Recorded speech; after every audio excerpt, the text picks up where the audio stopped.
My tarot card for the day is the Lover's card. This is a little bit of a more in-depth personal experience of the cards, and I hope everyone enjoys it. So let's talk about the Lover's card in the Aleister Crowley Thoth Tarot deck. The Lover's card is associated with the sign of Gemini. It reminds us that we are called to heal the rifts of duality and remember that to create wholeness, we must love all parts of ourselves. When we are young and believe in severe right and wrong, we allow others to help define the moral parameters for ourselves. When others say we are good, then we want to emulate more of that. When others tell us something we have done is bad, then everything in that moment gets shoved into the depths of our inner shadow. As a child, we are whole and pure. We embrace a temper tantrum as fully as chasing rainbows. As we grow up, we are told what it is to act and be mature. But those suggestive demands from others and from our society begin to split us more into that duality, eventually cutting us off from a deeper source that keeps us whole and alive. That disconnection causes disease, dysfunction, anxiety, fear, anger, and conflict. It happens so gradually that often we do not know how much crap we have stuffed into our body until the body breaks down.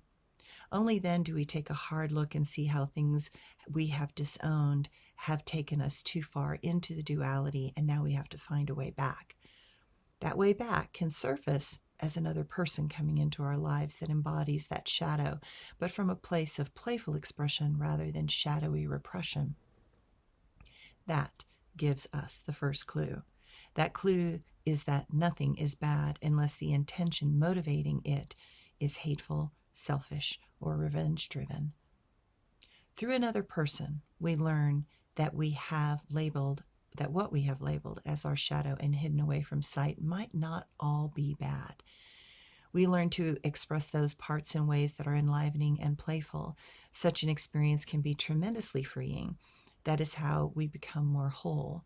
Through the process of opening to love, we learn to love the parts of ourselves that others reflect to us. When one lashes out at those reflections, you are signaling those parts that they have that are still unworthy. When one lashes out at those reflections, you are signaling those parts that they are still unworthy of your love and care.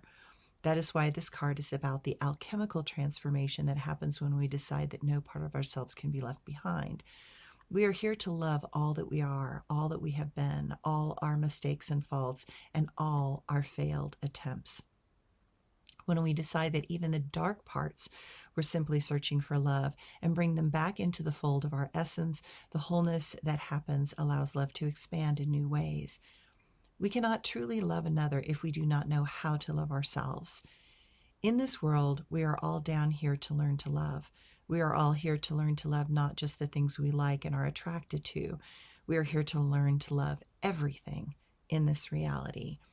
Until we embrace this experience of life totally, not only will we never be whole, but we cannot really know how to love others.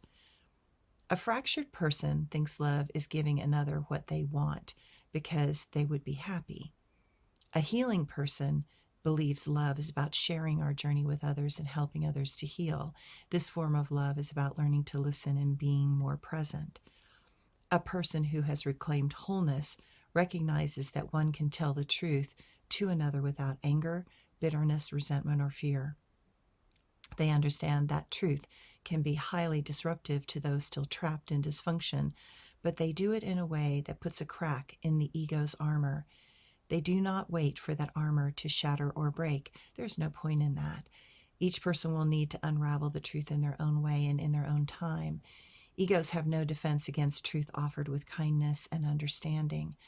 When a soul walks in truth, they are naturally kind.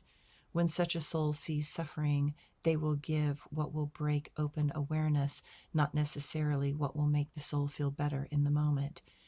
That is because there is no band-aid that will fix most levels of severe dysfunction and duality.